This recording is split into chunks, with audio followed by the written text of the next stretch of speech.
down, when we get from pre-matter, liquid light, we go down to what's called etheric matter density. Corresponds to D7, 8, and 9. D7, 8, and 9 are, again, another set of 3 scalar wave grids, light bulb sequences, flashing on and off flashline sequences. Okay? These 3 are flashing a little bit slower.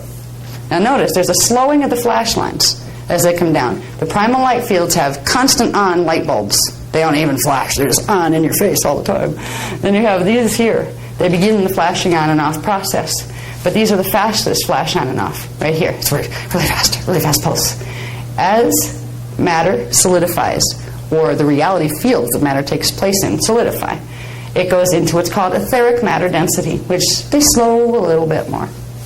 As the pulses slow a little bit more, the matter densifies a little bit more. In D7, 8, and 9, harmonic universe 3, it is an etheric matter field. If you saw an etheric matter being, it would look ghostly to you. It would have form differentiation much more than a liquid light being would, because they tend to all look the same. Okay. But it would still be very ghost-like, but not like a ghost that looks just like your Uncle John that passed on. It wouldn't have that much detail of self, okay? That detail comes in the next level of densification. All right, so remember, we're getting denser here as we go. We came from coming in from source, contracting ourselves and expanding out into the light fields. Then we begin actually to contract or slow again. We come from density harmonic 5 to harmonic 4 to harmonic 3. Now we're in etheric matter. Then, next stop down, the next slowest set of flashline sequences is D4, 5, and 6, or if you're incoming, D6, 5, and 4. That forms harmonic universe 2. Harmonic universe 2 is semi-etheric matter. That's the stage of matter density that is someplace between what we would consider ghost-like matter density and what we see as physical matter density here. So that is, if you saw a being that beamed in, there was a semi-etheric matter density. It would appear ghost-like, but more like Uncle John that came to visit. It would have much more feature distinction. It would be much more three-dimensional. It would feel more three-dimensional.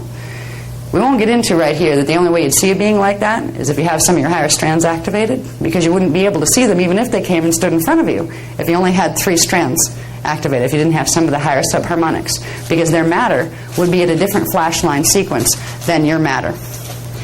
The trick of DNA activation is you're getting something called multi-vector flashlines moving in your body at once. When a body is born into a system, which I won't get into that right now either, but because it's a process, the fetal integration process, you end up with a body that has first 3 sets of flashline sequences for density 1, which is down here, dimensions 1, 2, and 3. Down here, you have a solid density 1 matter body, which is the physical matter density that we know and identify here. As we grow, we're supposed to begin activation of DNA strands that progressively allow our bodies to process the consciousness that goes with these higher stations of identity.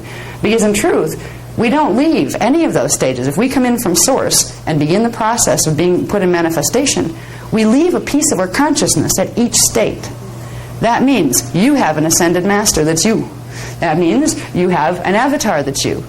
The ascended master part of you would be out here in the primal sound fields. The part of you that we call a rishi, which is a bit higher than avatar, okay? If you're going to do the hierarchy, they're all equally blessed. But the rishi level of yourself would be stationed here in the primal light fields. The avatar level of yourself would be stationed here. Dark avatars go only up to here, 11.5. But Christos avatars, which is what humans were created to be, have that part of their avatar consciousness here, which is directly connected to the other levels of consciousness. Down here, in Harmonic Universe 3, you have your oversoul consciousness. In Harmonic Universe 2, dimensions 4, 5, 6, you have your soul consciousness. And here, you have your personality incarnate consciousness, the part of you that you know as you. But it's actually composed of 3 parts. It has your mental body.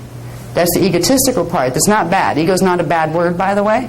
You have negative ego, but general ego, what ego means, it's the part of you that looks out on dimension 3. It's the part of your consciousness simply looking out on dimension 3. It only becomes negative if it gets twisted up and starts to use ideas that are working against the divine blueprint. Okay? So you have, what you're composed of here is a dimension 3 mental body, a dimension 2 emotional body, which is the emotional elemental body. It's literally held in the elements that your body is made out of. Your water molecules, your protein molecules, all that stuff.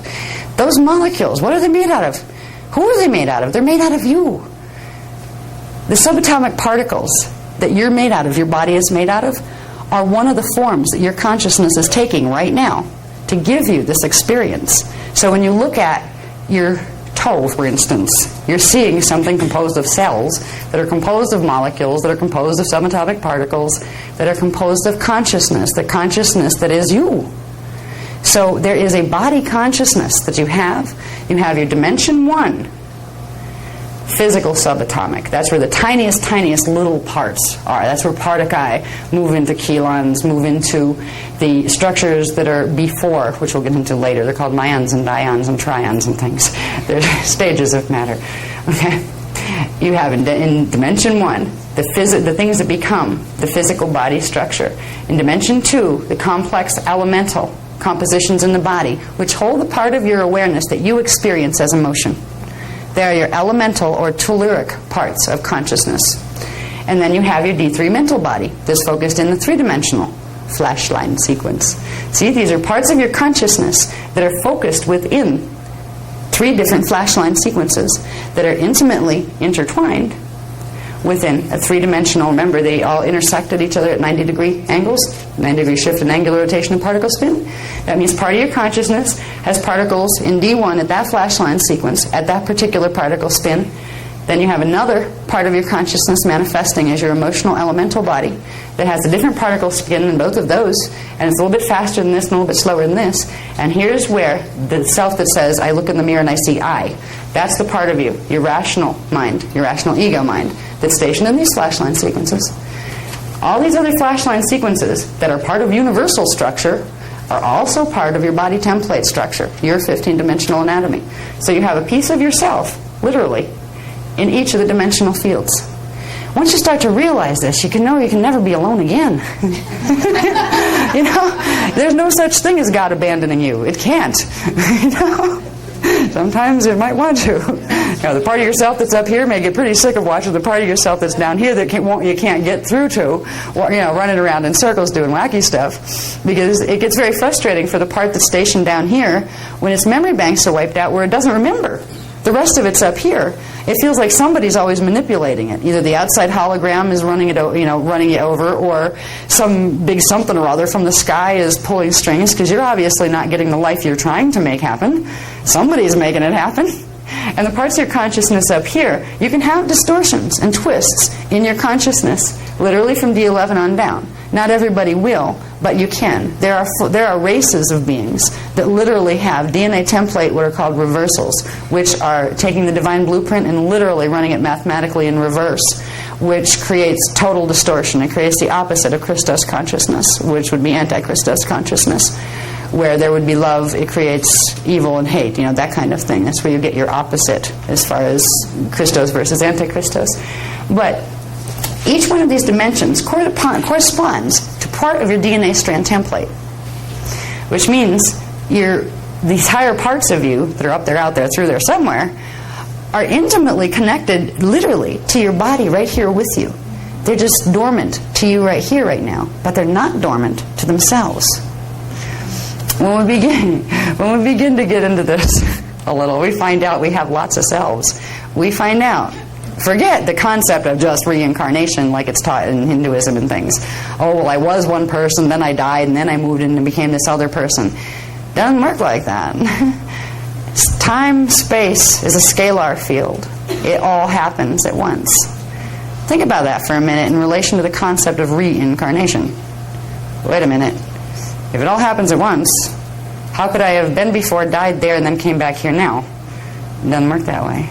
It means that you are simultaneously, you have a part of yourself that's manifesting itself, a 3-dimensional body, in each of the density levels, but it also works horizontally. In the universal structure, one harmonic universe, has numerous time cycles and time continua within it. And we put pieces of ourselves as an avatar. We put pieces of ourselves in various different parts of the planetary, galactic, and universal time cycles for each of the universes. As we get into, we don't cover it too much in this book, but as we got into the Templar teachings, we got into the fact that each of us have 212 cycles of incarnation operating at all times, and we have a minimum of 1,728 selves running around in 12 dimensions, all at the same time. And they are all connected through the DNA template of every one of them. So the memories that you will get from other lifetimes are lifetimes that are happening right now in their space-time location. It also means that you're more you than you think than reincarnation gives you. You know, okay, I was somebody, I used to be important, but I'm this person now and I'm nobody. You know, it isn't like that. You're all important. You might have been King Tut in one of your other time vectors. You still are King Tut in that time vector, but you're also you in this one. And that's just as important. So when we begin to realize we have all these aspects of self, the concept of ever being alone, you throw it right out the window. Ever being bored, just go talk to one of yourselves. You know, you don't need to talk to angels, for goodness sake. You have enough of you running around in the time matrix to keep yourself company for eons. What's fascinating is in activating DNA, you begin to get the memory back of the parts of yourself that are stationed in the other time vectors. You begin to get the memory and the knowledge, the awareness. You begin to remember places and times where humans didn't have the mutation, where they knew what it meant to be a walking, living, breathing avatar and ascended master. You also will begin to remember the things that happened on this planet, that though in those other time vectors that are happening now in those other time vectors, where great sorrows were there. So the emotional body and the D2 part of yourself may find the memories first. When you start to activate DNA, you may have cycles of great joy, where just, wow, comes and you feel the energy, you just feel expanded. And then the next week, you just may be so depressed you don't know what hit you. If you look at yourself over a 6-month period, you might swear you're manic depressive, because first you're up when you're processing higher frequency, and then you're down when you're processing twisted stuff that's coming through the template from the other time vectors. You learn to be loving towards yourself with this, and realize that when the yucky stuff is coming through, it's making way for more of the higher stuff. But it's got to get out. It's got to get cleared. Part of what we'll talk about as we move through the Kathara program is learning about something called miasms. Miasms are basically antiparticle buildup in the particle field that hold what's called your karmic imprint into your DNA. This is the stuff that needs to be cleared. It comes through from the planetary grids, not just from your own personal DNA. So we're going to be investigating the process, whole bunches of processes that have to do with this. Oh, it's 10 o'clock? Okay. Yeah. See, I could keep you here till 2, which I won't do that. Okay. Well, actually, we're not doing too bad. We got this far anyway. Go on for a bit if you want. Just tell me anytime. Okay. Yeah, we're supposed to end at 10. All right. Is anybody who has to go, like right now, are you tired? Do you want me to end for 10 o'clock, or do you want 15 minutes more? If you're able. Okay. I don't want to exhaust you, because it's supposed to be from 6 till 10.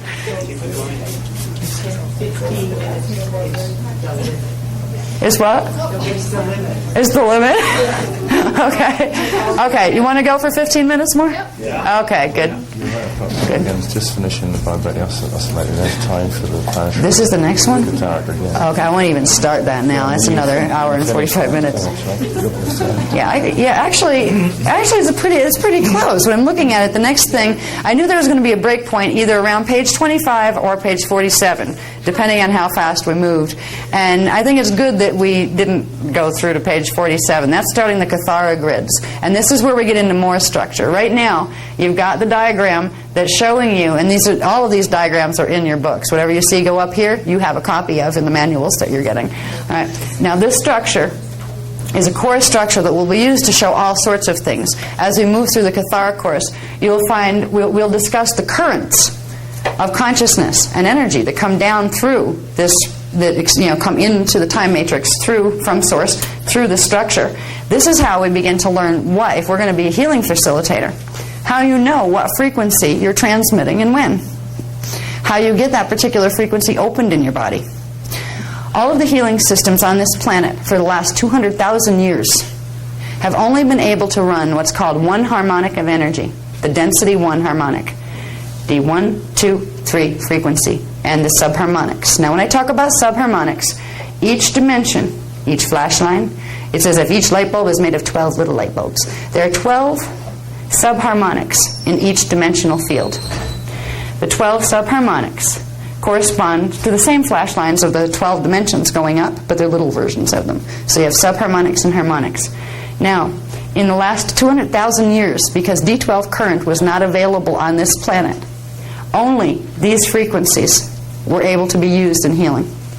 Only these frequencies of consciousness were able to fully embody in the body without having major template restoration, which required help and contact with species that were off this planet that would help certain groups of humans to get their DNA back together. Now, what we are gifted with since January of 2000 is the return of the Maharata ray, the D12 current. From here, it's always there, but before, the planetary grids were blocked at this level. You could not pull this frequency through that barrier.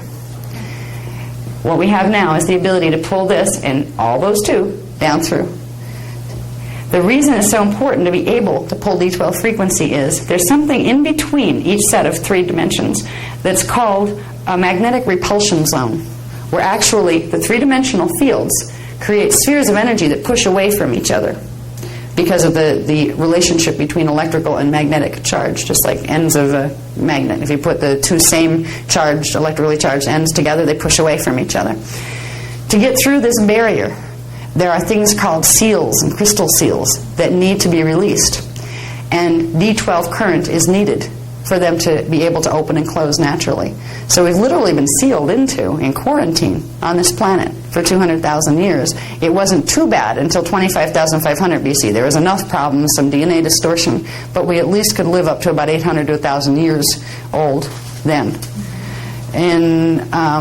Between 25,500 BC and 3,470 BC, there were major grid distortions added to the ones that were already there, not only blocking the D12 frequency, but chopping all these up where we couldn't even run the subharmonics. We could only run part of the subharmonic of 4, which means strand 1 could run up to the 4th subharmonic, but 5 through 12 were turned off.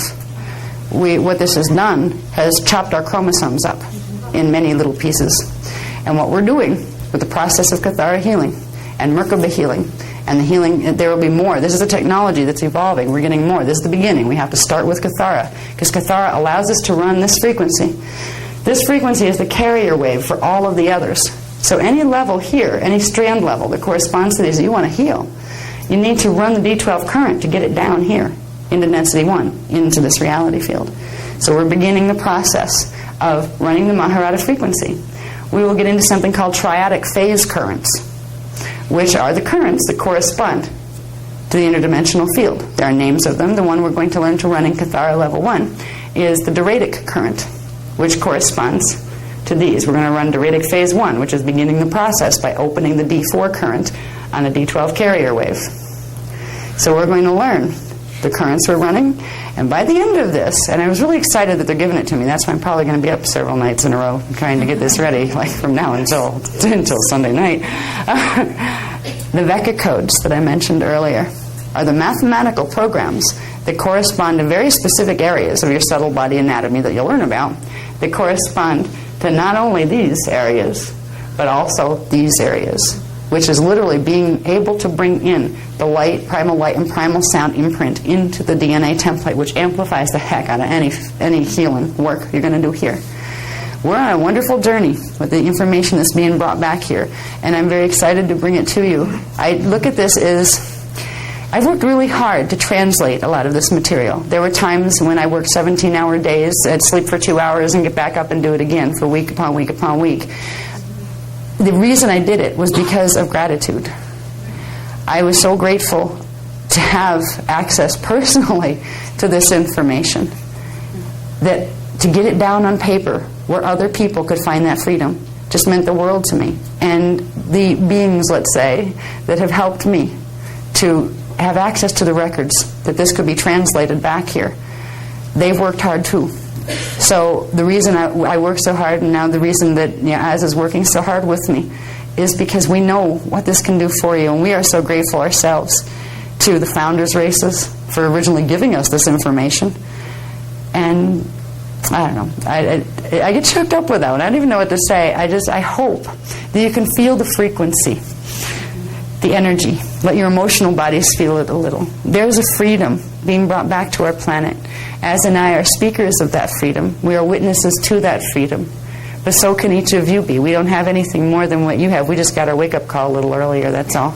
It was more like somebody turned the bed upside down and just dumped us on the floor. Wake up! It's kind of where we are right now.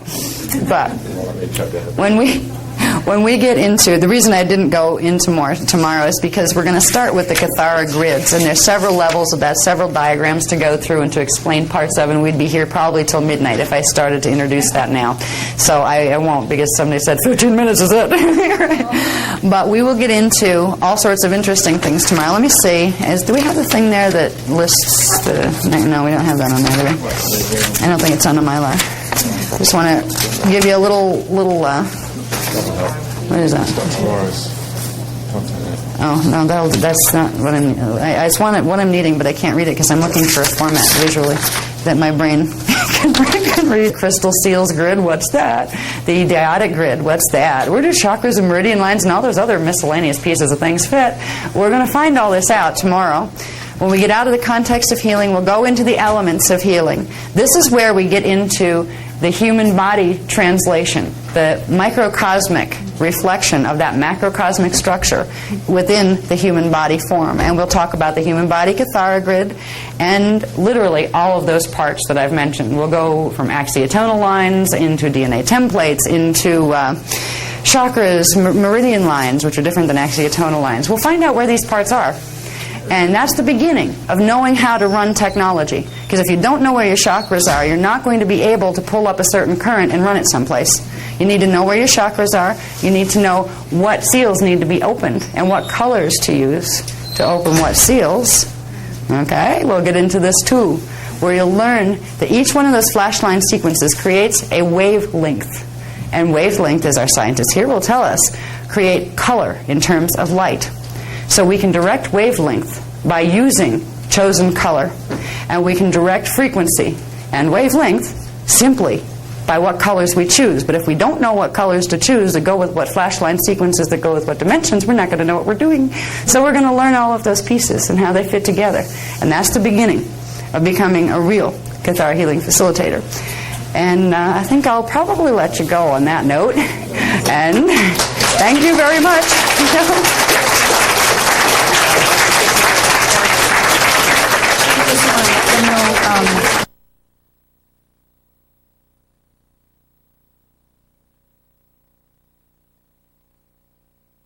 I'm just going to recap really fast what we talked about last night so we can move through into the structures that go along with the core structure. We talked about the context of healing last night, the context being the framework of the universe.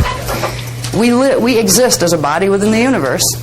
And if we're going to understand what it really means to do core template healing on ourselves, we need to understand our context, what we exist within. If we're running energy currents, what are they? Where are they coming from?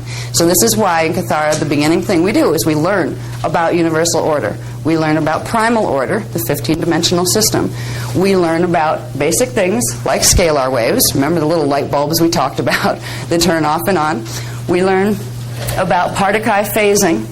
Now this I didn't read to you yesterday, but we talked about Partakai phasing. We talked about the standing scalar waves of Partakai, Partakay, and Partakam that literally form the scalar grid of which the particles that become matter are composed. These are the form that our consciousness takes on in order to enter the manifestation grid where an experience of 3D reality can happen. When we talked about Partakai phasing, we talked about the Partakai unit that breaks itself down into a Partakam and a Partakay, where it flashes on into manifestation, and then it reassembles itself back into the Partakai. So on and off is the flash line, or the phasing rhythm of Partakai units. It's the phasing rhythm of the individual Partakai units that creates the flashing on and off rhythms of the different lines of light bulbs, of scalar standing waves, that the dimensional structure itself is built upon. Just because I wanted to add these words, so you associate Partakai phasing and flashing on and off with two words, fission and fusion, because this is what it is about. It's very scientific stuff. When a Partakai breaks apart into a PartaK and a Partakam, it is polarizing. It is a process of polarization, taking one thing and breaking the electrical charge into two, where they oppose each other, and then bringing them back together, which is depolarizing. Now, Partakai phasing, it's a process of internal fission. That would be the turning off phase of the light bulb, where the two elements come back into the one, where your PartaK and your Partakam reassemble back into a Partakai. That is the process of fusion. The things coming together. I got that backward. I'm sorry. Fusion. This is the contraction. This is where it turns off. Fusion is the contraction of the energy back into a vibration, as opposed to fission, which would cause it to expand and come back into manifestation as PartaK and Partakam. So if we can just understand that the flashing on and off process of Partakai units is done through a process, through a continuing process of internal, meaning it's taking place within the particles of consciousness themselves, internal fission and fusion. When a thing goes into fusion, it is depolarizing and going back into its wholeness.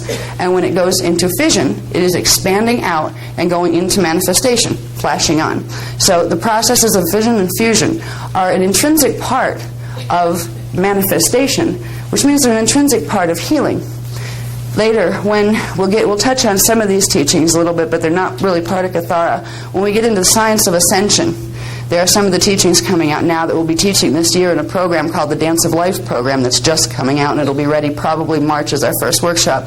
We're going to get into these processes that we're learning here and how they apply to the concept of what's called ascension, or transdimensional ascension, being able to take your physical body elsewhere and out of here, including back into full at one with Source. Ascension is the process that we've been promised in all the holy books for so long, but they took out the how-to. So the processes of fission and fusion, internal fission and fusion, are a part of the core structure of reality and how it's built. It has to do with the Partakai phasing, the turning on and off of scalar wave patterns that literally flash matter on and off, flashing in and out of the hologram. These are intrinsic parts of the science of ascension as well. Because in the science of ascension, you learn the mechanics of what it takes to create particle fission and fusion internally inside of your body that allows your molecules to literally demanifest and then relocate to another space-time rhythm or another flashline rhythm where you can remanifest there. It's also the science of Stargate passage. Ascension is Stargate passage. So there's a lot more to the teachings than are just in Kathara. Kathara is the beginning, because if you don't understand Kathara, you're not going to know how to run energy. Kathara teaches you how to run energy, and it teaches you the anatomy you need to run it through. If you don't know where chakras are, and you don't know what they are, you're not going to be able to direct frequency into them to make them do things you want them to do. So I just wanted you to understand just a little bit more in this recap of what we talked about. The Partakai phasing, or the flashing on and off of the standing scalar waves of the little light bulbs, has to do with internal fission, which is the expansion turn-on phase, and internal fusion, which is the contraction and pulling back together phase. Now, when you hear those words, usually they're in relation to science. Science is trying to figure out processes of cold fusion and all sorts of wild stuff. They're beginning the process of understanding what the atoms and molecules and nucleus of cells can do when you combine them in certain ways, but they don't understand the interdimensional template. Right now, quantum theory, and they use it as theory. A lot of scientists don't even believe that that's real yet. They have no concept that there are really multidimensional reality structures and that there's a very specific mathematical order to them. So right now, the way fission and fusion are being used in the scientific world is like a child playing with an atomic bomb. All right? They're going to create things that they don't even know they're creating, and they're going to be creating things not only here, but in other reality systems that they don't believe exist. They're going to be blowing things up in other places while they're trying to make energy here. So when we learn the processes of dimensional structure, we are actually getting an education that is far advanced compared to what you can pay $200,000 to go and get a degree in when you go into science here. You can do that, and what I'd love to see is people who've already done that get into this and start making the bridge between them, where they start to be able to see, oh, this is what that means. When we see this effect, this is where that's coming from. Instead of saying, they didn't teach me that in school, so it's wrong. Because that's where a lot of scientists will come from when they hear this material. Except we're getting to the point now where we're translating it into their language. At the end of this, we'll get into the two particle units or subparticle units called myons and dions, which are one of the first stage between going from the things we're talking about now, which are template. All right, these are waveforms that we're talking about, where waveforms of consciousness make the transition into matter density. The first thing they come out as are particles called myons and dions. And from there, they go into things like quarks and negative and positive charge subatomic particles that build up to be molecules, that build up to be atoms atoms and elements and all of those things that matter is built on. So what we're talking about here directly applies to what science thinks it knows. And it's interesting because we're going into those bridges now. When we first started teaching this, it was like here was this science and there was that science, and they didn't speak the same language. But now we're making the bridge between them. So it won't be too long now before some of the more radical scientists in the world decide, this is worth paying attention to. And it's kind of interesting because you guys will be able to talk with them. And there's the scientific community can so often be like this elite club where because they know about this stuff and you don't, there's this intellectual ego attachment that happens where they think they know everything, and if they don't, they have to fill in the blanks and make it look like they do. And they don't like to hear about people who are presenting ideas that differ from what they know to be true, because what they know to be true in their own mind is the only thing that possibly can be. So there's going to be some interesting changes. You'll probably end up, because you're getting a body of data that has a science base as well as a spiritual base, you may find in your hologram, because you carry an energy signature now, you may find people of that association being drawn into your life in strange contexts. You run into them at work. You may find strange conversations coming up where you get to project out into the hologram the information you picked up here. So anyway, we'll get back on to, we got Partakai phasing. We got dimensions. It's important to understand that dimensions are scalar grids. They're those rows of those light bulbs. They have a specific structure. They are, what a dimension is a very specific flash line sequence, which is a sequence of those light bulbs or scalar waves turning on and off at very specific rhythms. What differs one dimension from the next is the flash line rhythm is different between each of them. The lower dimensions have slower on and off flash rhythms, and the higher ones have fastest. And there is a different angular rotation of particle spin, which means the spin axis that matter particles rotate on, has a 90-degree shift between each dimensional level. So these are very specific structures. This is the architecture of the universe, the primal order that dimensions are created on. There are infinite numbers of dimensions in the cosmic matrix, but they all follow one set pattern, and that's the 15-dimensional matrix system. That's the system of mathematical calculation that forms geometrical forms that allow the hologram of matter, the three-dimensional world, to be projected out.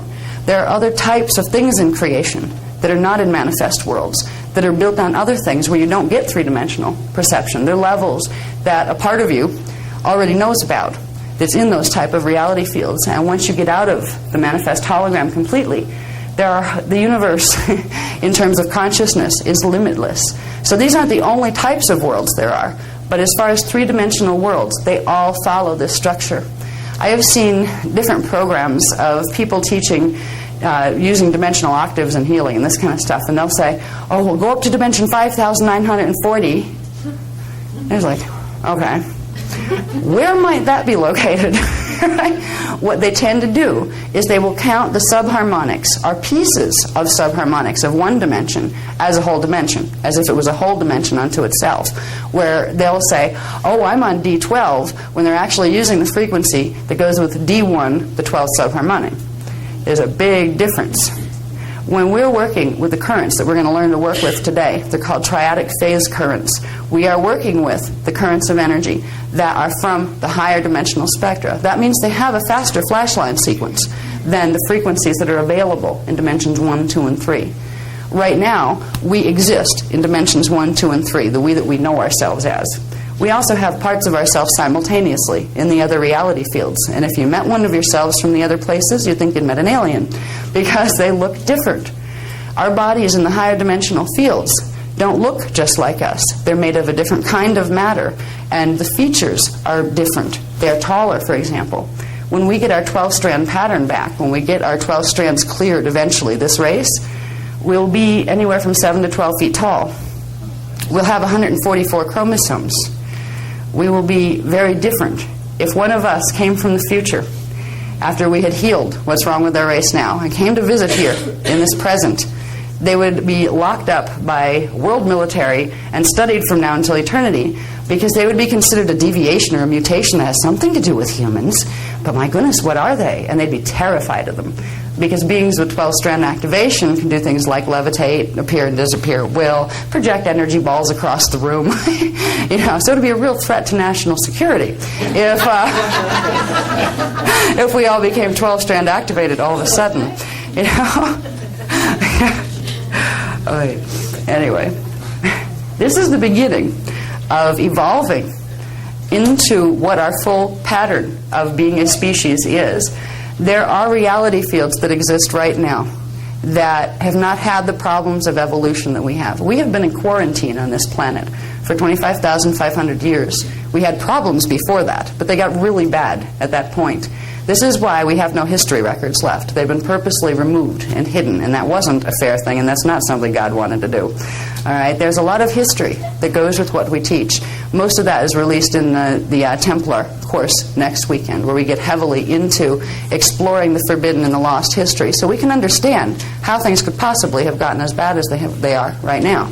Because they're not good, but they're not hopeless by any means. The beginning of our getting control of our reality back, of our reality field, so we can begin to reinstate the Christos ideal, which is the heaven ideal, where people are living in harmony and they love each other and they're working cooperatively instead of competing with each other, and where there is no lack, because you can manifest whatever it is you need. These are ideals that as a culture we can grow into. Our beginnings are learning to work with this.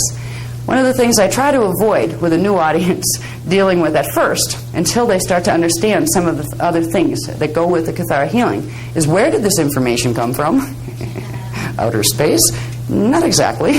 Inner space? Closer. All right. Now, we talked about the scalar grid of the universe, the universal matrix, and the fact that there's all these different dimensional fields. Dimensions go in sets of 3. And 3 dimensions create a 3-dimensional holographic electromagnetic domain. And in that domain there are universes. And those universes are populated. We talked about the fact that we have other simultaneous incarnations, because time is really a set of repeating flashline sequences. And they're all taking place at once. And you will see the linear progression of time that your body and your consciousness is coded to. The molecules in your body actually flash off and on. They flash off and on, and so does your consciousness, within the rhythms of the specific 3-dimensional system that you were born into. Now, our science tells us that, well, now they're telling us that, gee, we found some planets that have the elements for life on them. Maybe we're not alone. But for years, we were just alone. We were the only species in the universe that had any intelligence. God created us to be the bosses, la-di-da, all that stuff. That's not true. There are people, huge civilizations in the 15-dimensional matrix, just our 15-dimensional time matrix, that have for eons, millions and millions and millions and billions, some of them years, evolved along the Christos principles. They are fluent time travelers. Time travel to them is nothing. Once you know how to regulate your DNA, you simply change your flashline sequence and you can pop up anywhere you want to project your thoughts to. You can take your body with you. They know how to do this. They've been watching and monitoring this place for a very long time. The group of beings we work with are called the Iani. The word Iani means of the Yanis, and Yanis is a word in the language called Anahazi that means ascended masters. So the beings that are called the Iani, that are part of the Guardian Alliance, for anybody who's read the Voyagers books, they are incarnate civilizations of ascended master consciousness from the primal sound fields. They have a direct open link to their consciousness in those levels. And they're in this time matrix as a guardian race to make sure that evolving civilizations don't compromise themselves with their free will so badly that they destroy the creation framework itself. Because there are certain laws of energy that God set down when God created this framework that the hologram could take place within. if those laws of energy are bent and broken and abused to a certain degree, you can literally collapse a time matrix, which means you're still within God, but you're trapped within like a little energy bubble, and you have no memory. You have no memory of your relationship with self or God. The concepts of heaven and hell were simplified concepts to help us to understand that when we evolved along a certain set of principles, the Christos principles, that go with the universal structure. If we're working with universal structure, as God said it, we will progressively grow into a heavenly type of civilization. If we work in ways that we're using energy against the natural laws of creation, we will damage ourselves, and we will also cause damage to the creation framework. There is a lot of allowance in the will of God. There's a lot of horrible things allowed to take place. God didn't make them happen, but they're allowed to take place in order for consciousness to learn to not do it that way. But there's a limit of how far that can be allowed to go in a time matrix before it collapses the whole system. We're at a point in our civilization right now where if changes aren't made now during this Stargate opening cycle that we're moving into, we will not be able to bring it back around to the divine blueprint. So there's a lot of attention being paid to Earth right now by civilizations who have served as guardian races. There are civilizations of beings in three-dimensional hologram like we are, physically solid like we are. There are beings all the way up the matter density scale in their own type of civilizations that are working here.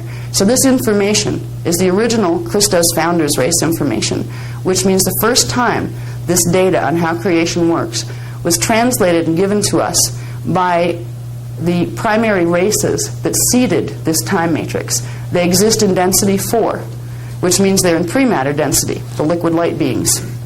What's interesting is everybody that's in the lower densities has a self in one of those civilizations, their own Christos self. What's interesting to know is when we're being ourselves here and becoming aware that, wow, I have a Christos avatar level of self, that's me there. I have that consciousness so I can learn to access it. It's not just a matter of bringing that consciousness into your body. One of the amazing things is realizing that part of you also has its own body and its own density level. And it knows a whole bunch of people up there, and it's doing its own thing, as well as communicating with you. When you become an avatar, which means remember that you are one, and open the conduits, you start to realize that you are simultaneously expressing in 1,728 different forms all at the same time. Each form is a time vector. Each form is a life from birth to death or ascension. Some of them are immortal, where death isn't even a reality anymore because you know how to take your particles with you when you want to move from one dimensional space to another. There's a really interesting transition that happens when you begin to realize and begin to go into what's called even soul integration, where you start to become aware of yourself in dimension 4, 5, and 6, where you start to integrate the soul frequencies. You start to look at yourself as a collective. For a while, it took, when I was speaking, I had to be very careful because they kept referring to me as we. And then it was like, I got to realize you don't talk that way in this time frame, because people still say I, as in, when you say we, they think you're a split personality. It's like, and it's not about split personality, which is a fragmentation of the personality you have. Split personality is a thing that happens to some people when their DNA is really messed up, and they actually fragment into multiple personality fragments that fight for the body. This is the opposite of that. Split personality is a fragmentation process where the identity is falling apart rather than coming together. Multiple identity focus is what an avatar is, where you simultaneously get to the point where you can actually track all of yourselves, or at least the ones that are most pertinent to the focus that you're looking at. You'll find that you'll have memory. You have it right in your body right now of your fetal integration process, where your consciousness intersected with that baby body pattern in your mommy's womb. We all have that information stored in us. That means you also have what you were just before you made that decision. It also means you have the ability to go fast forward in time and find out what point you're leaving here. And you can have a direct influence on choosing how you want to leave. Do you want to die a body like most people do in this time frame? Sometimes it's worth doing that, even if you learn how to ascend. Sometimes there's so much in the body that your body's gone through that it would take too long and too much work to actually ascend that particular body, so you make a choice to die well instead. Once you become aware of the multidimensional consciousness that goes with integrating who you are, other people that haven't done that think you're absolutely out there. Because things that terrify them, things that they pray to some God they hope is there for, are just common knowledge to you. Like when you decide you're going to have children, or your children are having children, bringing grandchildren in the world, you can be fully aware of who they are and what they are before they're even conceived, and when they're planning to come, and where they'd like to be conceived, and all sorts of things. You can find out who they were. You look at your children differently. Just because they came through your body doesn't mean they're yours. Who is this soul? Hopefully it was a peaceful time we knew each other last time. If not, we'll act it out this time, I'm sure. It changes the whole way we perceive and interact with reality, progressively giving us more freedom, where we begin to realize there is huge freedom for free will choice and personal desire fulfillment in this reality. And we do not have to cause harm to others in order to fulfill ourselves. This system we're living in this world right now, is built upon the ideas of lack, of finite existence, of not enoughness of anything, and of a group of people that have to compete with each other in order to have the right and the energy to be on a planet. That is an anti-Christos model. For the last 25,000 years, and for a bit of time before that, this planet has been fulfilling an anti-Christos vision that was not the vision of humankind, and it was not the vision of the founders' races.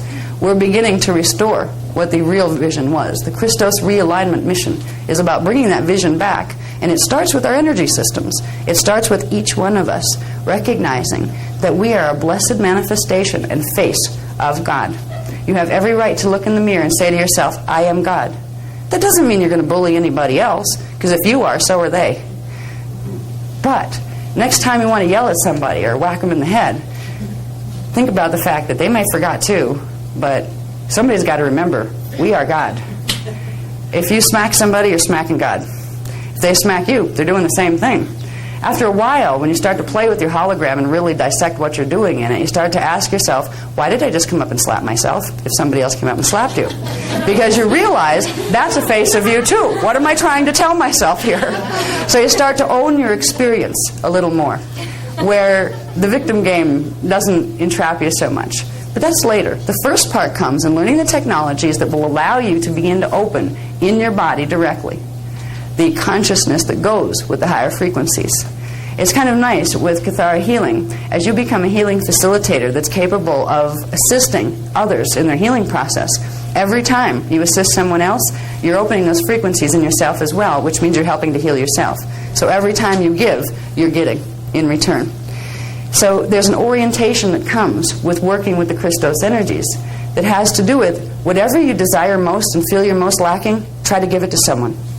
Because you're opening in a space in you for that energy to be refilled with the pattern. If you want to give it to yourself, give it to someone else first. And you will find that the universe responds in kind. That includes love. It includes money sometimes, because money can be a real bugger. The way it's done here in our civilization, we're like little monkeys on a string.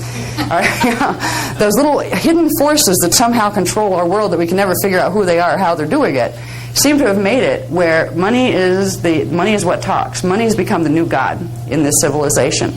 And money is an illusion. It's a symbol for the transferring of power. That's all it is. It's just paper or coin that means really nothing unless we assign a value to it.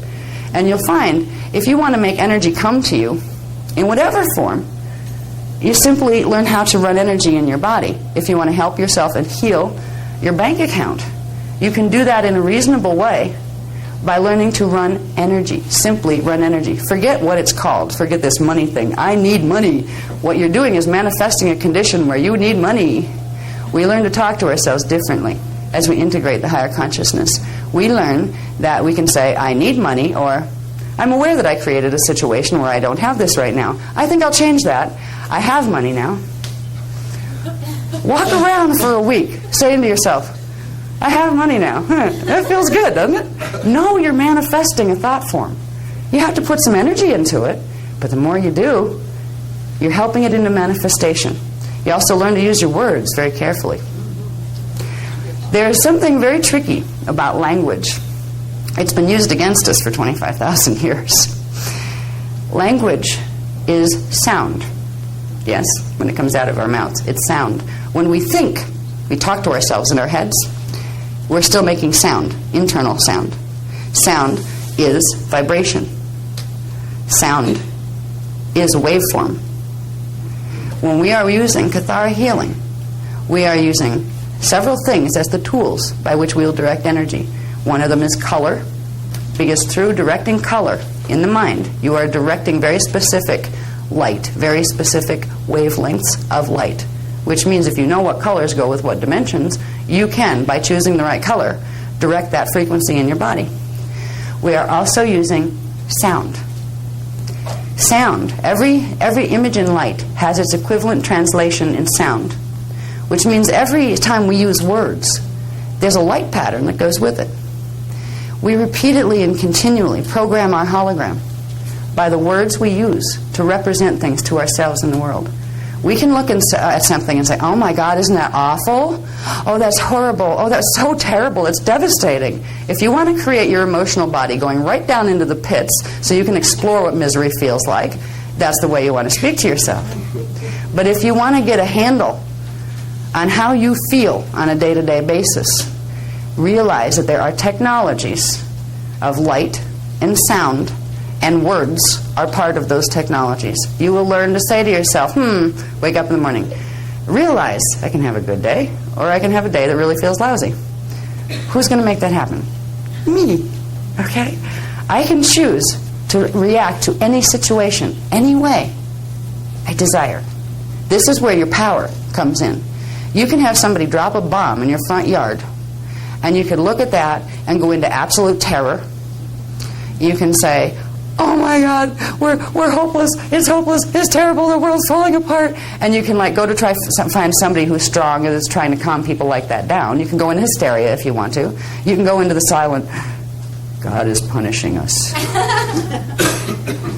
And if you tell yourself those things, you will live the reality as if that were so. That is what you will see evidence for in your hologram. We can lighten our load a lot if we make a promise to ourselves that I'm not going to be afraid to look at things that sound scary, but if somebody says, that's like something that really has a problem that has to be addressed, it's a bad thing, it's like really making a mess, you can say, yes, I acknowledge, I can see the mess that's making. So you face the things that are negative. You don't go off into la-la land like a lot of the people in the Light, Love, and Clueless movement do, where they say, oh, it's bad, I'm in Christ consciousness, I won't look at that. Great, stay in polarity then. You're still polarized if you're in, I don't look at negative stuff. You can look at negative stuff neutrally. You can say, there's a much better way to express that. You can see somebody in horrible pain and have great empathy for them. You can look at that two ways too. Oh, it's so terrible that this poor person's having to suffer. And if somebody close to us, it's very, very easy to go there. This poor person is suffering for no reason. It's so unfair. Life is unfair. God is unfair. How could they do this? Or somebody that dies before their time. How do you know what before their time was? How do you know that they even wanted to stay as long as they did? See, we're taught to look at things in our lives in ways that creates us misery. It creates us emotional body drama, so we never have time to go find out the good stuff that's in there with our minds. So one of the things, as we work with Kathara healing, we're going to use color to direct frequency because we're directing wavelengths of light.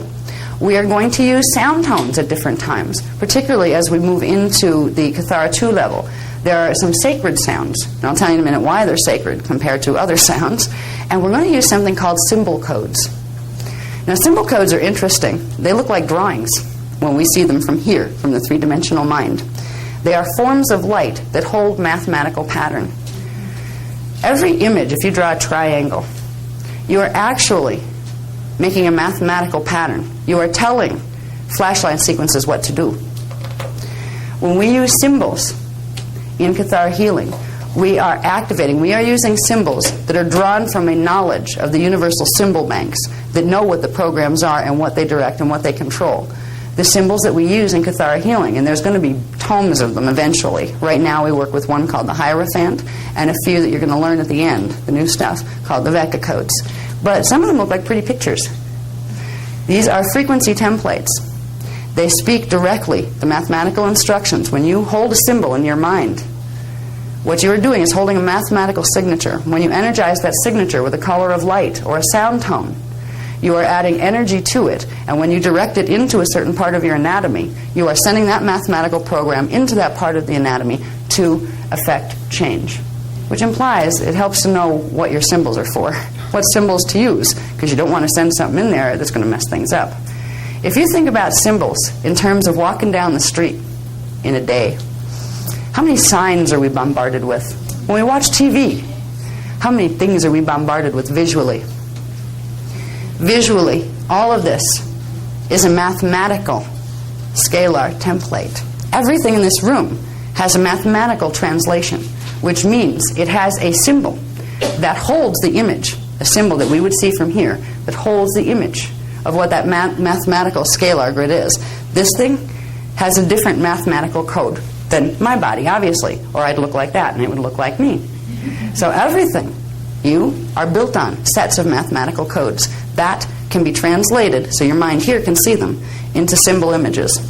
There are some universal ones that apply to everything in manifestation, and they're the ones we're beginning to work with, that every template in the three-dimensional hologram is built upon some core symbols, which means those symbols can be used to directly reset the organic mathematical patterns back into the body. So the flashline sequences that the body is composed of, the template of the body is composed of, can be more rapidly restored and more directly restored.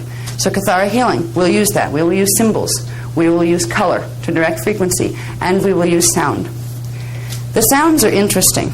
Now, sounds, we're surrounded by it all the time. We're surrounded by awful sounds out there. We're surrounded by language of all sorts. We're also surrounded by all sorts of sounds that you can't really quite hear. The sounds of electricity, the sounds of some of the wild technologies they don't tell you about that are being operated out there, things like HARP and those kind of things. We're being bombarded with sound frequency, and it's directly affecting our bodies. When we use words from our particular language, the English language, or from any of the languages that are on the planet right now, we are using reversed fragments. There was an event that I talked about, I mentioned it briefly yesterday, the Tower of Babel incident that's recorded in the Bible. That's one of the few stories that were actually true that remained in the records because it became useful for those who wanted to use the misinterpretation to manipulate people. God didn't come down and blow up the Tower of Babel and scramble the languages. That was when the last grid distortions were put into the planetary grids. The ones that created the full checkerboard matrix mutation in the DNA, that literally chopped our DNA up in pieces and reversed part of it. The DNA and language are intimately connected. The DNA is made of light and sound templates. We are using a language now that carries partial reversals, which means the mathematical sequence, the way it was supposed to be in the body, where it was twisted from the grids, it actually run in reverse sequence, which blocks the energy flow, is now in our languages. The languages that have evolved since the time of 25,500 BC began to have those reversals. After 3,470 BC, they went severely into reversals. When we work with the advanced aspects of Kathara healing, we begin to use a language that sounds pretty foreign to hear. It was the original language, the first spoken auditory language in the time matrix. It's the founder's language. It's called Anahazi. It's a Lyran language.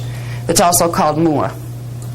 Mua are associated with the Lemurians because the Lemurians spoke that language. That's part of the history we get into in the Templar course. Now, when we see weird words, which we'll do in this Kilon, what's a Kilon? Right? Where did these words come from? Yeah, did I just like sit there one day and decide to invent a bunch of new words and give them meanings? No.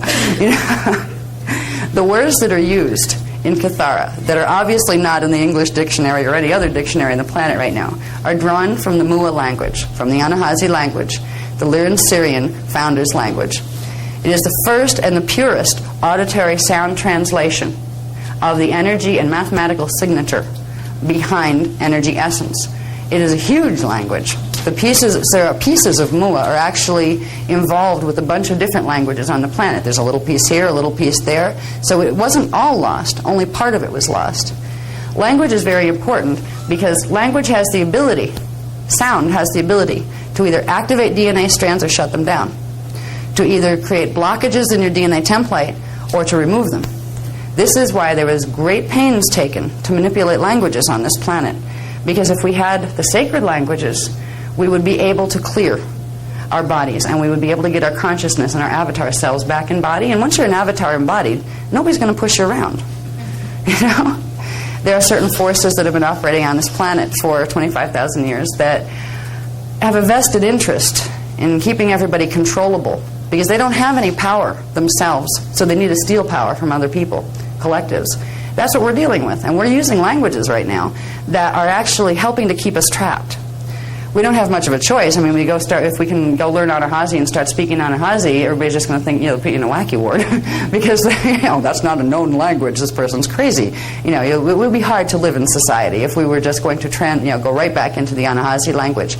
But as we work with Kathara, we will learn certain key words, songs. There's something called the sacred songs, and it's P-S-O-N-N-S. It's not song, S-O-N-G, but it might as well be, because when you use them, they sound like them, and some of them are beautiful.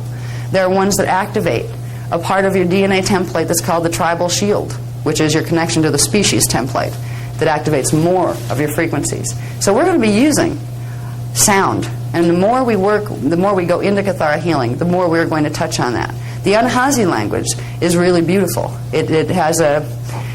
I'll do one thing for you. I'm just getting the urge to do this, and it's probably because they need to set the grid in the room, okay? Sound can set protection fields very easily. That's why, if you use certain sound tones, you could actually key a room where the astral plane can't interfere or mess with you if there's anything that would like to attach to people's fields and things. You can protect yourself from that. One of the songs that's used for that is the piece of a larger song, and I'll just do the little one, because this is a mathematical song. Again, these are all coded to the mathematics of scalar grids that create certain frequencies that come alive in the room. This one, you could probably sing it back to me, and I'm getting the urge that we should do this, okay? Now, I'll sing it once to you, and you've never heard, some of you might have heard it, but I think most of you haven't. It's a song that begins the process of activating the D12 frequency in and bringing it in quickly into the body. All right, you're not going to immediately be able to bring a lot of D12 frequency in. But when you use songs like this, it's a little short thing, it's enough to generate and to stimulate that frequency in the template and open it up.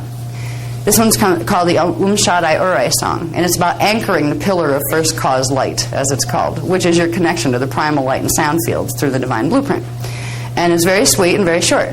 It goes, Shaddai Ure Yakum Tan. You do it 3 times. Shaddai Ure Yakum Tan. Shaddai Ure Yakum Tan.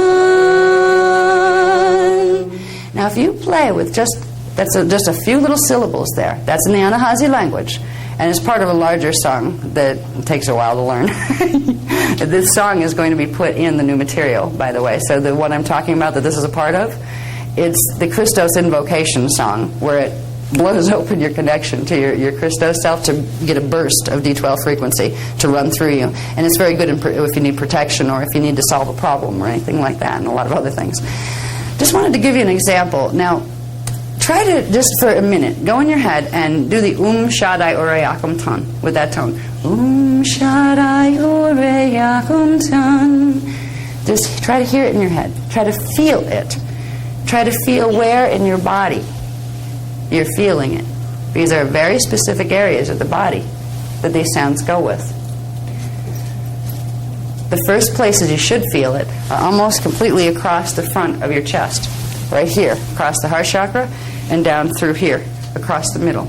That's your astral body connection with your 4th chakra, and your mental body connection with the 3rd chakra. When you build frequency by repeating, this is why a lot of the Eastern religions will have you go Om from now until eternity, right? You are building the frequency pattern with repetition of the sound. You are creating critical mass with the sound, critical mass of those frequencies. So just the simple process of singing the Shaddai Ure Yakum Tan to yourself, kind of like a little melody as you go about your days, you are helping your DNA to activate. You are helping your Christos consciousness to get back in your body faster. And eventually you will learn how to use songs like that to direct energy that could literally get you out of predicaments if you needed to. Let's say you were one of those people that were on the airplane that crashed into one of the trade towers. If anybody on that plane knew how to run sound frequency, they could have sang a song, like a lullaby, that would have neutralized the neurological structure of the guys with the guns. Wouldn't hurt them.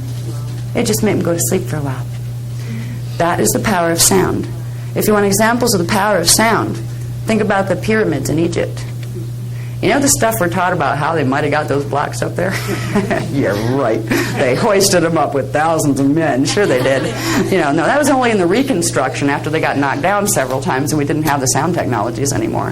When they were originally built, just like things in Machu Picchu, Peru, and just like there's temples all over the place, that how did they get those big things up there, those huge thousands of tons of rock up there when they hadn't even had, some of them, the wheel yet? Right? Sound. You would literally have groups of people sit and sing certain songs together and build a waveform, a standing waveform, and then together project it with thought, project it toward the object with the same intention. And you could literally float things up large spaces. You could actually make them disappear here and appear where you wanted them. These are the powers that used to belong to humanity. These are the powers we're moving back toward. Now, we have dimensions. We talked about it before. Dimensions, scalar grids of consciousness, composed of interwoven layers of scalar waves with varying flash line sequences, which means they have different flash line rhythms, or frequency bands. All right, we use the word frequency a lot, and you'll find that a lot in the New Age movement as well, as far as, oh, I'm doing this frequency, that frequency. What is the frequency? A frequency is simply a flash line sequence, or a set of flash line sequences. We'll get into in a minute the 12 subharmonics that go with each dimension. And if we recognize that each dimension is a set of very specific flash line sequences, and that there are smaller sequences of flashing that are going on within that larger sequence, that's where we understand subharmonics. All right, can we put the next one up, please? Let me see if I need the next one or not. Yeah, we'll do that. Okay. Yeah, I'll do that. Okay, there's one thing that this is going to take us into that it's important that we begin to understand, because science as it is today does not make this distinction, and neither do New Age teachings. The difference between vibration and oscillation. Most people use those words interchangeably as if they mean the same thing. Like, oh, I'm going to raise my vibration. Or they don't usually say, I'm going to do anything to my oscillation. Right? They use the word vibration. But it's tricky, because oscillation is the turning on. All right? When you raise your oscillation, you are raising your frequency. You are bringing in higher frequency. Now, if you say I'm going to raise my vibration, it means you're lowering your oscillation. It means you're slowing yourself down. It means you're lowering your frequency. There's a trick that's being run in the New Age movement where we're taught to raise our vibration so we can really slow ourselves down to the point where we can't get any of our higher consciousness into our body. Some of those teachings are being billed under Christ consciousness teachings. Good luck. So if we understand that there are some core differences when we understand core creation physics, when a thing is vibrating, it's in its contracted, dormant state, like a particum. It's like the silent song, the pre-sound aspect. And when it comes into activation and forms a standing scalar wave, or that light bulb turns on, that is its oscillation form. So we have vibration and oscillation, vibration and oscillation. And if you want to get higher frequency into your body, frequency is sets of dimensional flashline sequences. If you want higher frequency, you want higher flashline sequences, which means you want things that flash on and off faster. You want to raise your oscillation rate. You want to lower your vibration. So there's little tricks that if you don't know the real core meaning of words, and science right now doesn't make a huge differentiation between them. They don't understand that one is a form of energy holding and contraction, and the other is the same energy expanding into expression. So we use vibration and oscillation in Kathara healing in that way. We don't worry a lot about talking about, oh, let's raise your vibration or lower your oscillation. We deal more with very specifics in the body. But it's important to understand that we have frequency bands. They are synchronized, repeating flashline sequences of particle phasing.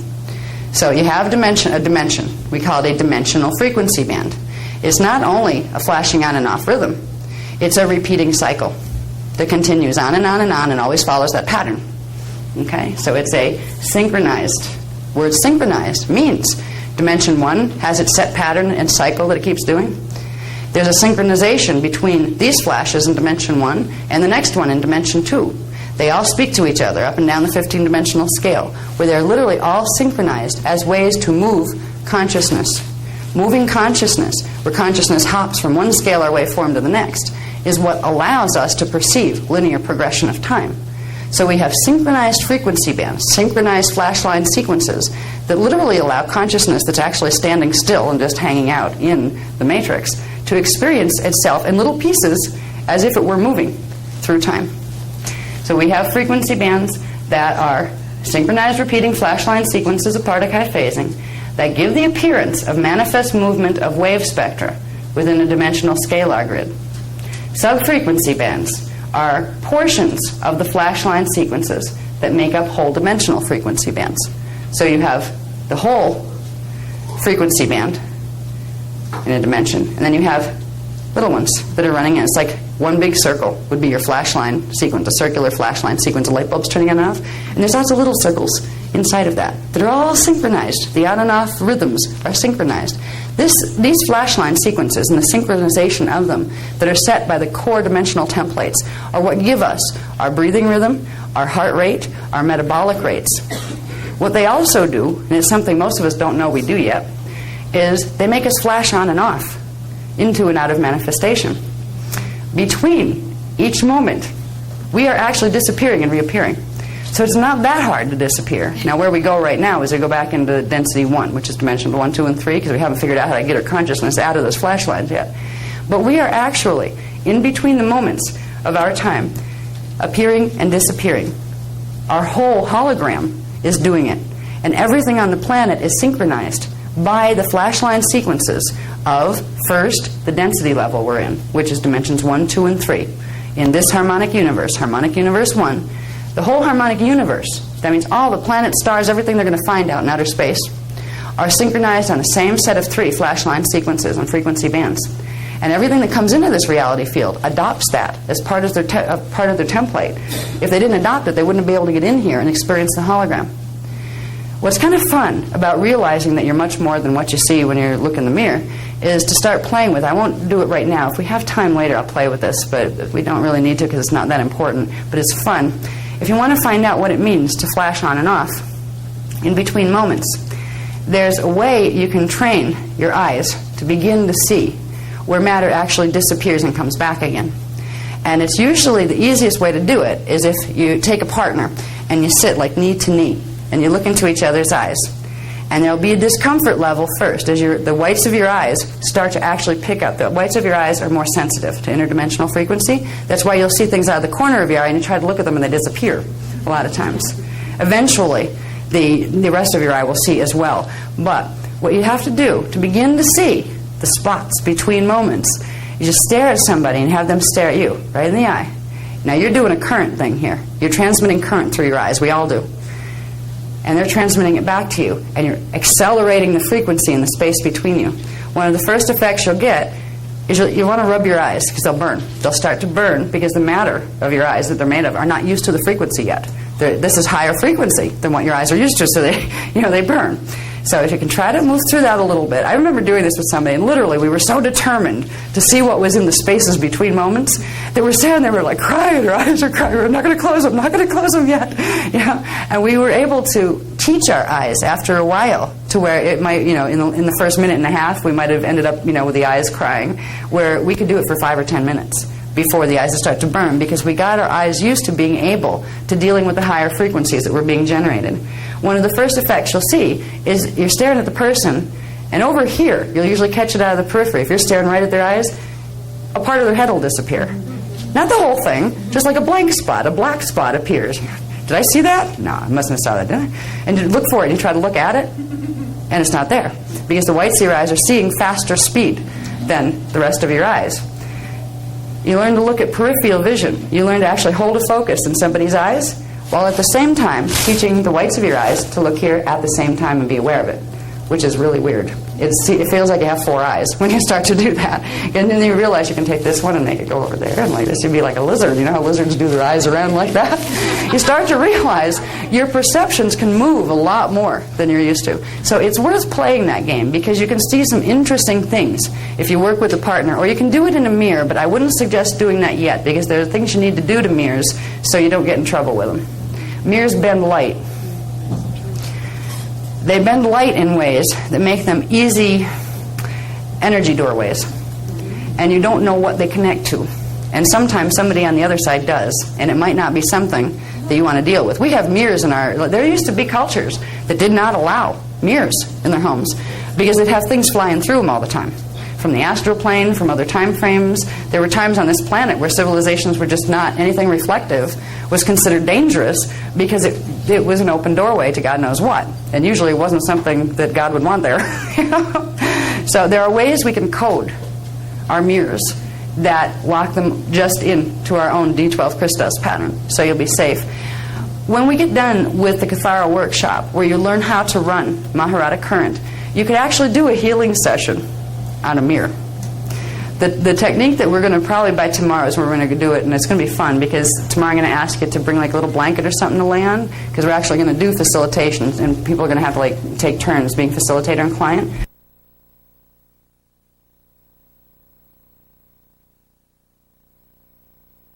Image as your partner in this experiment and stare into your eyes a bit. Find the burning phase. Okay, the frequency is going up. When your eyes start to burn, know the frequency is raising. That's why if we stare at the sun very quickly, our eyes will burn because the sun is transmitting higher frequency waveforms. But when you start to get into the interdimensional spectra, when it's bouncing back at you from a mirror from somebody else's eyes, it happens really intensely and quickly. Try to keep your eyes open through it, and if it gets really bad, don't like hurt your eyes. All right, break the focus. But then you have to start the climb into the frequency again. What you can see when you get good at holding this focus is you can begin to see the other selves of you or the other person that you're looking at. If you want to know who you are in other time vectors right now, and a lot of people say, oh, well, that's just the past. They're dead and gone. It's not important. Excuse me. Time is simultaneous. They're not dead and gone. It is important. They're alive right now. Wouldn't it be neat to talk to them? You can also use that to be able to access if you can find a self in another time vector and make a mind link, which can often start with finding that space, that self, in between the spaces between moments. You can make a telepathic mind link. They'll have a different language than you, and very rarely will you translate language back and forth. But what you will get is the ability to do direct cognition. You can get to the point where you can move the consciousness from you, and you can ask them into their field. They're a part of you. If they're part of your own avatar, you have a right to move your focus between them. You're not inflicting yourself on somebody else. You move your focus in, and you can see out through their eyes. Now, you can't influence their thoughts. That would be messing with their free will. But you can look out through their eyes, and they can look out through yours.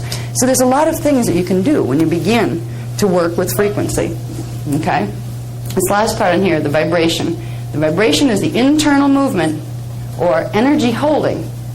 The movement is on the inside rather than expressed on the outside. That's vibration. The energy holding of particle units. So you have particle units, and they're actually the particum units that hold the energy. They're in particum phase when they're holding energy and vibrating. Then they go into particule phase when they turn on. And there's a synchronization where you end up with particule, particule, and particum all manifest at the same time. They're all different phases of the same energy, but that gets into the flashline sequences, and the synchronization between the rhythms of them is just things you need to know basically, but you don't need to remember because you're not going to, you don't have to remember the definitions all the time, but knowing they're there in your book, that if you forgot what something is, you can go back and look at it. Okay, oscillation is the external movement. The energy goes onto the outside, or energy expended or expanded or transmitted by particle units.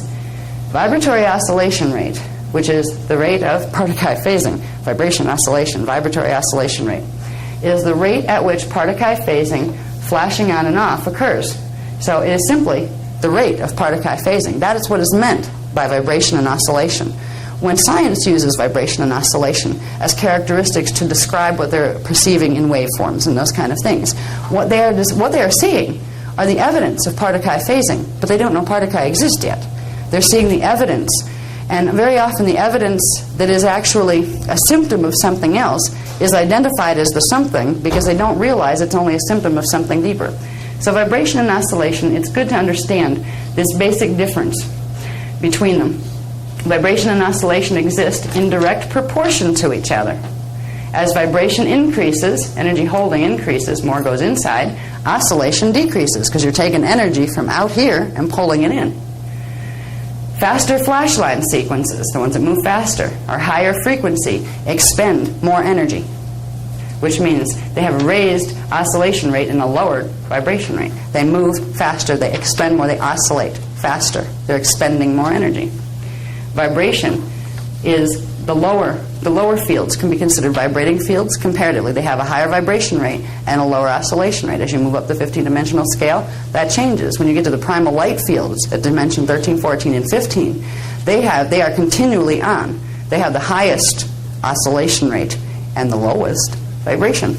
When you go into the primal sound fields beyond that, they have no light at all. They're completely in the vibration stage. So they have the highest vibration and the lowest oscillation. And then when you take that down and break it into synchronized groups of three-dimensional systems, you have a vibrational oscillation rate, the rate at which each dimension will have its own vibration and oscillation rate. And they're all synchronized and interwoven with each other. And they're literally the passages or pulses of consciousness that allow us to move through the hologram. So we're built on vibration and oscillation. Higher oscillation, slower vibration creates slower electron movement around the nucleus and less perceivable density of matter. Here we go, flash lines and matter density levels. Gets interesting. Now this chart, it's on page 18 in your books, but you don't have to look at it. We'll just put it on. Please, Sonny. This one gives you some basic characteristics of vibration and oscillation. Okay? These are the higher dimensional fields, which are considered dimension 8 through 15. They have a lower vibration, a higher oscillation. They are expanding energy. They're higher frequency. They have a shorter wavelength. They have slower electron spin. They're less dense, and they're more electric. Over here, the lower dimensional fields that we're in right now, 1 through 8, they have a higher vibration, a lower oscillation. They're contracting energy. They're lower frequency. They have longer wavelength. They have faster electron spin around the nucleus, more density, and they're more magnetic. These are some of the characteristics of matter within the 15-dimensional structure. Now, lower vibration equals less energy holding in the particle. Now, this is the ones for the higher dimensional fields. This would be the low vibration, high oscillation. Low vibration equals less energy holding in particle units, more energy expended from particle units. Higher oscillation equals more expansion. That equals faster flash rate of particle, higher frequency of flash, it happens more often, more external movement, faster oscillation, shorter wavelength, slower electron spin around the nucleus, which gets into complicated stuff that you need a degree in physics to understand, greater expansion of energy, and it's less dense, less magnetic, more electric. These characteristics become very interesting when we're just getting into it, and it's not going to be even the new stuff because it's not even ready for that. They've been starting to show how this has to do with our perception of time and our ability to move through time. All of this affects temperature, where if we went out and we were freezing to death someplace, if we knew how to modulate the vibration oscillation rate of our body, we could literally not feel the cold and not have it affect us. We could expand and contract time if we knew the vibrational sciences to that degree. They're starting to bring some of it through, and some of it, I'll tell you, is complex. Because it's almost like you get dyslexic with it. Wait a minute, shouldn't it be the other way? No. Remember oscillation and vibration? Oh, yeah, okay. So there's a lot to learn with this. This is the beginning. But literally, our whole time-space experience is built on what vibration and oscillation are doing with each other, within our bodies, within our consciousness, and within the world around us. We exist in relation to the hologram around us. This is a part of ourself that's out here in a different form than us, and we call it separate from us. And this is the self that's here in this body, and then there's another part of us that we know is there someplace. These are vibrational oscillation relationships, and you can change what your relationship out here is. You can change your experience of temperature. You can change your experience of space and time by learning to control your vibration and oscillation rate, which is learning to control your flash line sequences, which is learning to control the dimensional levels of your own consciousness. So these teachings are far-reaching. These are the beginnings of learning how to understand what the framework is and what our body parts are that are connected to that. But the Kathara healing there are millions of books that need to be written on this, and it is a master's course in learning to get a handle on your hologram again, because we were created to have a handle on our hologram and not get run over by it. Okay, can we go to the next one, please? Okay, what's this? Okay, this is some of the stuff that I was talking about yesterday when I showed the 15-dimensional matrix, that diagram with the ovals in it. Says what's on the top of that one? Dimension and full frequency. Just that, just the frequency now. Okay, so we go from knowing that a dimension is a full frequency band or a full cycle of flash lines, a full flash line sequence. Then we get into the universal morphogenetic template. Now the word morphogenetic refers to the form-holding blueprint.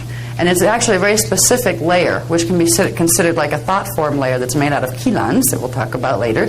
Remember, chelons are groups of particle that build up into three-dimensional forms. They're crystallized units of particle, three-dimensionally crystallized units of particle. The universal morphogenetic template, which is the universal thought field that's made of chelons, is built upon sets of 15 primary flash line sequences. That's where we get our 15 dimensions. There are 15 primary flash line sequences that create the different dimensional bands that our consciousness is stationed in. They form a 15-dimensional time matrix. Now, there are more than one 15-dimensional time matrix. They go in sets. A 15-dimensional time matrix implies it's antiparticle double. Okay? You have a particum universe that's called base magnetic, which is base vibration, and it will have its absolute double that it's connected to. That is the base oscillation or base electric. Particle, antiparticle. There's more to the words particle and antiparticle. We call them base electrical and base magnetic.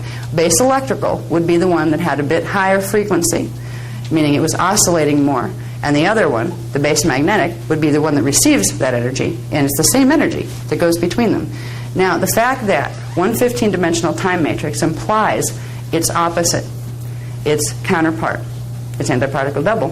It implies you not only have other incarnations of you running around in the time matrix, you also have replicas.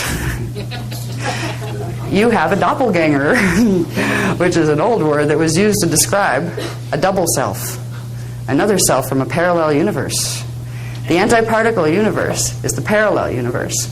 We have parallel universes and we have adjacent universes, which are not directly parallel. They're related, but not directly. All right. The structure of a 15-dimensional time matrix, you have one, and if you imagine the oval shape that we'll go back to in a minute, if you imagine that, and then another one, that's one system. There are sets of these that go in sets of 12. So you have 24 time matrices, and that forms a cluster. And the cosmic structure is built on clusters of these. The universe is huge. To give you an idea of how huge is, when we talk about these structures, okay, we're in one time matrix. All right, we are in the first density level right now, what we're focused in one time matrix, dimensions 1, 2, and 3. Our cells, our planet is there. So is the sun and all the planets in our galaxy. So is anything that science has fed us pictures from the Hubble spacecraft with. Right now, as long as science could send out a projectile, and if it had endless fuel and could go out forever and ever and ever and ever, it would seem, eventually they would find a curve in time where mathematics and magnetics start to do weird things. Because we're in a sphere. It's a harmonic universe, and when we get later, tomorrow we'll be talking about Merkaba, and how at the center of a Merkaba field, there's something called a form constant that forms, which is a sphere of energy that creates an electromagnetic domain. That is the screen on which our consciousness, within which our consciousness projects reality. But if you think about how huge our universe seems to be, just from the little bit of pictures the Hubble is sending back to us, we have fathom, wow, look at it, there are billions and billions of things out there. That's one harmonic universe. Just one. There are 5 in this time matrix. This is only one time matrix. It implies it has a double, but they go in sets of 24, but there's not just one set of 24. It's massive. The hologram field is massive. And what's fascinating about it is it's all taking place in the exact same space at the exact same time. space is an illusion of the hologram. Actually having any type of space. Space implies from one place and then another place. It's all happening in one place, which is the consciousness focus of Source. What makes reality fields, billions and billions of reality fields that are all stacked, they're like thought forms, all stacked together. What makes us able to see one set of them and not another are they're all running on different flashline sequences. We will see only the one that our consciousness has taken on the form of, which means if we're in this system here, we've taken on a form of three-dimensional reality in density 1. So our consciousness is composed down here of waveforms that flash on and off at the D1, 2, 3 rhythm. It has a very specific angular rotation of particle spin that our particles will manifest